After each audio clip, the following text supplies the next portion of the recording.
दोस्तों, जैसा कि हमारा लास्ट टॉपिक है फर्स्ट यूनिट का। हम लोग कंप्यूटर नेटवर्क पढ़ते आ रहे हैं। फर्स्ट यूनिट हम लोग कंप्यूटर नेटवर्क की देख रहे थे, जिसमें हम लोगों ने अभी तक देखा कि OSI लेयर के बारे में, ओपन सिस्टम इंटरकनेक्शन मॉडल, जिसके थ्रू नेटवर्किंग पॉसिबल है, या फिर कहें कि नोड्स एक जगह से दूसरी जगह डाटा को ट्रांसफ़र करने में कैपेबल हो पाते हैं।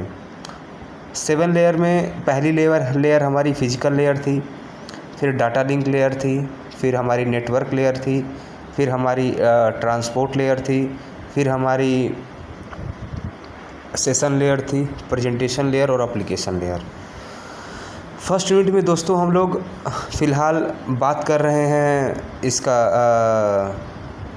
ये फिजिकल लेयर के बारे में, जिसमें हम लोगों ने देखा कि किस तरीके से वायर्स और ये नेटवर्किंग डिवाइसेस आपस में इंटरकनेक्टेड होते हैं और कैसे डाटा को ट्रांसफ़र कर पाते हैं। दोस्तों, आज का जो हमारा टॉपिक है फर्स्ट यूनिट में, ये आपको दिख रहा होगा, इंटीग्रेटेड सर्विस डिजिटल नेटवर्क, यानी कि ISDN। ठीक है दोस्तों, क्या है ISDN? ठीक है दोस्तों, हाँ। तो अगर दोस्तों हम बात करें ISDN की, तो ISDN में क्या है कि हम लोग, ये एक तरीका है, एक तरीके से कह लीजिए, जिसके थ्रू हम डाटा को ट्रांसफ़र कर पाते हैं एक जगह से दूसरी जगह। ठीक है, ये पहले यूज़ होता था। ठीक है, जैसे कि देखिए यहाँ पे लिखा भी हुआ है कि these a set of communication standard for simultaneously digital transmission of voice, video, data and other network services over the traditional circuit of the public switched telephone network। यानी ये पब्लिक स्विच नेटवर्क जो हम लोग पहले public switch network use करते थे, उसका ये बेस्ट ऑप्शन था, जिसके थ्रू, क्योंकि पब्लिक स्विच नेटवर्क जो था उसमें हम लोग, अगर हम बात करें तो हम लोग ये मल्टीमीडिया डाटा को सेंड नहीं कर पाते थे। ठीक है, तो मल्टीमीडिया डाटा को सेंड करने के लिए जो नई टेक्नोलॉजी यूज़ हुई, उसको हम इंटीग्रेटेड सर्विस डिजिटल नेटवर्क के नाम से जानते हैं। ठीक है दोस्तों, एक चीज़ और दोस्तों, जैसा कि यहाँ पे लिखा हुआ है कि ISDN is a circuit switch telephone network system but also provide access to packet switch network that allow digital transmission of voice and data। यानी कि ये सर्किट स्विच के साथ साथ पैकेट स्विच को भी सपोर्ट करता है। हम लोगों ने अभी ऊपर देखा था, स्विचिंग 3 टाइप की होती हैं, सर्किट स्विचिंग, पैकेट स्विचिंग और मैसेज स्विचिंग। तो हमारा जो ISDN है, ये हमारा पैकेट स्विचिंग और सर्किट स्विचिंग दोनों को सपोर्ट करता है।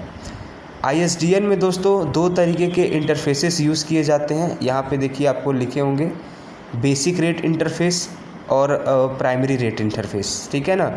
बेसिक रेट इंटरफेस की बात करें दोस्तों, तो मोस्टली यूज़ क्या होता है बेसिक रेट का, कि इसमें देखिए लिखा हुआ है BRI support 264 kbps barrier channels, यानी B चैनल्स को ये सपोर्ट करता है। और जो प्राइमरी है वो भी 30 B चैनल्स को एंड 2 एडिशनल चैनल को भी ये सपोर्ट करता है। कहने का मतलब क्या है दोस्तों, जैसे कि नीचे देखिए यहाँ नोट्स में लिखा हुआ है कि both PRI and BRI ISDN use B channel for data transmitting and D channel for other form of communication. ठीक है ना। तो जो अगर जैसा कि नोट्स में लिखा हुआ है, आप लोग को आसानी से समझ में आ गया होगा इसको पढ़ के, कि PRI और BRI के बीच में क्या समानता है, क्या है कि ये दोनों के दोनों B चैनल का यूज़ और D चैनल का यूज़ करते हैं। B का यूज़ होता है ट्रांसमिट डाटा को ट्रांसफ़र करने में, और D का यूज़ होता है अदर तरीके के कम्युनिकेशन में, जैसे कि वेटिंग या और सारी चीज़ें होती हैं। इन सब को मैनेज करने के लिए हमारा प्राइमरी रेट इंटरफेस का यूज़ किया जाता है। ठीक है दोस्तों, उसके बाद से फिर हमारा एक ब्रॉडबैंड ISDN है जो आज की डेट में काफ़ी पॉपुलर है, जिसका हम यूज़ मोस्टली कर रहे हैं डाटा को ट्रांसफ़र करने के लिए। और इसकी स्पीड की अगर हम बात करें तो जैसा कि लिखा हुआ है support speed up to 2 Mbps से ज़्यादा की इसकी सपोर्ट है। और अगर हम बात करें यहाँ पे ISDN सर्विसेज की तो दोस्तों 3 तरीके की सर्विसेज यहाँ पे यूज़ हो रही हैं, ठीक है। 3 तरीके की आपको दिख रही होंगी, bearer services, tele services, supplementary services. तो आइए देखते हैं बारी बारी से इन तीनों सर्विसेज के बारे में। तो अगर हम बात करें दोस्तों बियरर सर्विसेज की, तो बियरर सर्विसेज की बात करें तो देखिए जैसा कि इसमें लिखा हुआ है, यहाँ पे देखिए बियरर सर्विसेज की transfer of information, voice, data and video between users without the network manipulating the content of that information is provided by the bearer network, ठीक है। There is no need for the network to process the information and therefore does not change the content. Bearer services belong to the first 3 layer of the OSI model. They are well defined in the ISDN standard. They can be provided using circuit switching, package switched, frame switched और cell switched networks, ठीक है ना। यानी कि mostly अगर हम बात करें इस पर्टिकुलर बियरर की, तो यहाँ पे बियरर का यूज़ है क्या कि यहाँ पे जो हम मेन इन्फॉर्मेशन जो सेंड कर रहे हैं वो किस में आती है, हमारी बियरर सर्विसेज में। टेली सर्विसेज की बात करें, जैसा कि देखिए टेली सर्विसेज में लिखा हुआ है, इन दिस द नेटवर्क में चेंज और process the content of the data this services corresponding to layer 4 to 7। यानी कि यहाँ पे कंटेंट में चेंज किया जाता है, वो सारी चीज़ें किस में देखी जाती हैं, आपकी टेली सर्विसेज में। और उसके बाद से दोस्तों लास्ट हमारा है सप्लीमेंट्री सर्विसेज। सप्लीमेंट्री सर्विसेज वो सर्विसेज हैं जो इसके अलावा और सर्विसेज जो हमें मोबाइल नेटवर्क में प्राप्त होते हैं, जैसे कि देखिए यहाँ पे लिखा हुआ है कि supplementary services provide call waiting and message handling which are all familiar with today's telephone company services, ठीक है ना। तो ये हमारी 3 सर्विसेज हैं जो कि ISDN हमें प्रोवाइड करता है। इसके अलावा दोस्तों अगर हम प्रिंसिपल ऑफ ISDN की बात करें तो देखिए जैसा कि लिखा हुआ है, जैसा कि देखिए हमारा यहाँ पे लिखा हुआ है कि पहला क्या लिखा हुआ है कि to support switched and non switched application, यानी ये भी एक प्रिंसिपल है ISDN का कि ये स्विच्ड और नॉन स्विच्ड दोनों तरीके के कनेक्शन को या एप्लीकेशन को सपोर्ट करता है। दूसरा देखिए क्या लिखा हुआ है, to support voice and non voice applications. तीसरा एप्लीकेशन इसका क्या है, reliance on 64 kbps connection, layered protocol architecture and variety of configurations, ठीक है। इसके अलावा दोस्तों अगला जो हमारा आज का टॉपिक है वो हमारा टॉपिक है टर्मिनल हैंडलिंग। क्या है दोस्तों, टर्मिनल हैंडलिंग। तो जैसा कि टर्मिनल हैंडलिंग में लिखा हुआ है, पहले हम देख लेते हैं क्या लिखा हुआ है। A computer terminal is an electronic और electromagnetical hardware device that is used for entering data into and displaying data from a computer or a computer system. Hardware terminals typically connected through a RS-232 serial ports. And handling is a process by which we manage all hardware connection properly or stepwise is used to manage hardware connection, ठीक है दोस्तों। तो जिस तरीके से terminal handling की अगर हम बात करें तो टर्मिनल हैंडलिंग हमारा दोस्तों है क्या, नाम ही एक टर्मिनल जहाँ पे सारी चीज़ें मैनेज हो रही हैं उसको किस तरीके से हैंडल किया जाए, उसको कैसे से गवर्न किया जाए, ठीक है ना। तो अगर आपसे पूछा जाए कि व्हाट इज़ टर्मिनल हैंडलिंग, तो हम ये कह सकते हैं कि टर्मिनल हैंडलिंग ये प्रोसेस है जिसके थ्रू हम मेन जंक्शन को किस तरीके से हैंडल कर रहे हैं, वो सारी चीज़ें टर्मिनल हैंडलिंग के अंदर आती हैं, ठीक है दोस्तों। इसके बाद से दोस्तों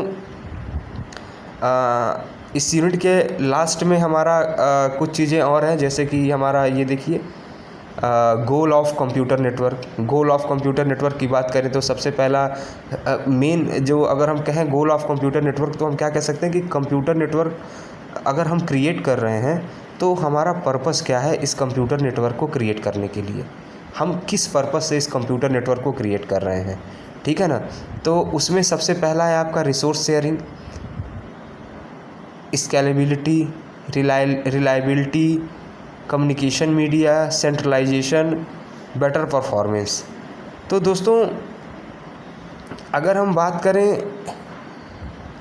बात करें सबसे पहले रिसोर्स शेयरिंग की, तो कंप्यूटर नेटवर्क का जो हमारा पहला गोल है यानी कि रिसोर्स शेयरिंग, तो आप रिसोर्स शेयरिंग से क्या समझते हैं दोस्तों? आज की डेट में हम घर बैठे बैठे रिमोटली सारी चीज़ों को एक्सेस कर ले रहे हैं। हम कपड़े ख़रीद ले रहे हैं, हम पेमेंट कर दे रहे हैं, हमें बैंक में जब बिना बैंक में गए हम एफडी खोल ले रहे हैं। तो ये सारी चीज़ें क्या है, रिसोर्स को हम शेयर कर पा रहे हैं, तभी ये पॉसिबल है।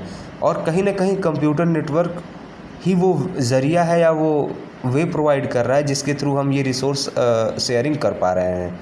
उसके बाद से दोस्तों अगला है हमारा स्केलेबिलिटी, ठीक है ना। उसके बाद से हमारा है रिलायबिलिटी। स्केलेबिलिटी मतलब कि उसकी मापनीयता सही है, कोई गलती नहीं है। इसको भी ये भी कंप्यूटर नेटवर्क का एक गोल है, जो भी हम रिसोर्स शेयर कर रहे हैं उसकी मापनीयता में कोई भी गड़बड़ ना हो, उसकी रिलायबिलिटी में भी कोई गड़बड़ी ना हो। कम्युनिकेशन मीडिया, नेट कंप्यूटर जो भी हम वॉइस या फिर मल्टीमीडिया के थ्रू कम्युनिकेशन कर रहे हैं वो भी कहीं ना कहीं कंप्यूटर नेटवर्क का ही गोल है। सेंट्रलाइज कंट्रोल, यानी कि जब हम एक जगह से बैठ के सारी चीज़ों को कंट्रोल कर रहे हैं तो उसी को हम कहते हैं सेंट्रलाइज कंट्रोल, जो कि कंप्यूटर नेटवर्क के थ्रू ही पॉसिबल है। और बेटर परफॉर्मेंस, यानी कि ये जैसा भी हम अगर हमारा कंप्यूटर नेटवर्क काफ़ी अच्छा है, रिलायबल है, तो हम उससे बेटर परफॉर्मेंस भी दे पा रहे हैं, ठीक है दोस्तों। उसके बाद से दोस्तों अगला जो हमारा टॉपिक है आज का, अगर आप देखें तो है एप्लीकेशन ऑफ कंप्यूटर नेटवर्क, जिसमें कौन कौन से एप्लीकेशंस हैं हमारे। सबसे पहला है हमारा वर्ल्ड वाइड वेब, दूसरा है हमारा फिर ई कॉमर्स। हम देख रहे हैं आज की डेट में सारी ई कॉमर्स कंपनियां जो हैं वो कंप्यूटर नेटवर्क का यूज़ कर रही हैं। इलेक्ट्रॉनिक कॉमर्स नाम ही है इसका, यानी कि वो बिजनेस जो कि इलेक्ट्रॉनिक या फिर घर बैठे बैठे की जा सके, उसे हम ई कम्युनिकेशन या ई कॉमर्स कहते हैं। वीडियो कॉन्फ्रेंसिंग, हम देख रहे हैं आज की डेट में हम कितनी मीटिंग्स, वीडियो क्लासेस, ये सारी चीज़ें ले रहे हैं, कर रहे हैं। ये सब भी किसके ऊपर डिपेंड कर रहा है, हमारे ई कॉमर्स के ऊपर, यानी या फिर कहें हमारे कंप्यूटर नेटवर्क के ऊपर। ये भी हमारा एक कंप्यूटर नेटवर्क का ही एक पॉलिसी हो गया। E governance, business process outstanding, electronic money या डाटा ट्रांसफ़र, ये सब किसके एप्लीकेशन है, हमारे कंप्यूटर नेटवर्क के थ्रू एप्लीकेशन है। अगर या हम एक तरीके से कहें कि कंप्यूटर नेटवर्क के थ्रू ही हम इन सारी चीज़ों को मैनेज कर पा रहे हैं या फिर कहें कि कंप्लीट कर पा रहे हैं। दोस्तों फर्स्ट यूनिट का जो हमारा लास्ट टॉपिक है, जैसा कि आपको दिख रहा होगा, डिफरेंट बिटवीन TCP/IP मॉडल और OSI मॉडल, यानी OSI मॉडल आपका यहाँ है और TCP/IP मॉडल आपका यहाँ है। हमने दोस्तों स्टार्टिंग में ही जब मैंने OSI मॉडल आप लोग को बताया था, तो उसी समय मैंने आपको बताया था TCP/IP मॉडल के बारे में भी। ये हमारा TCP/IP जो मॉडल है वो OSI मॉडल की तरह ही काम करता है, लेकिन उसमें नंबर ऑफ़ लेयर्स रिड्यूस हो जाते हैं और प्रोसेसिंग उसकी और ज़्यादा स्मूथ होती है। तो जैसे कि हम अगर यहाँ बात करें कि OSI लेयर में हमारे 7 लेयर हैं, तो हमारे TCP/IP में 4 लेयर होते हैं। नेम की अगर हम बात करें, दूसरा नंबर जो ये है हमारा, ये कि name of the layer, application, presentation, session, transport, network, data link and physical. वहीं अगर हम यहाँ बात करें तो name of application, transport, network and link layer, ठीक है ना। यहाँ पे जस्ट इसका अपोजिट होता है कि in transport layer only connection oriented services are supported, यहाँ पे क्या है कि in transport layer both connectionless and connection oriented services are supported. Last में देखें नेटवर्क लेयर में यहाँ पे both connectionless and connection oriented services support करती है और यहाँ पे केवल कनेक्शन ओरिएंटेड सर्विसेज ही सपोर्ट करती है। कुल मिला जुला के देखें कि ये जो हमारा जो मैंने आपको अभी ये OSI मॉडल के बारे में बताया ये काफ़ी इम्पॉर्टेंट है और कई बार क्वेश्चन पूछा भी जाता है। तो आज दोस्तों ये हमारी पहली यूनिट ख़त्म हो गई। होप सो आप लोग को सारी चीज़ें समझ में आई हो। Thank you.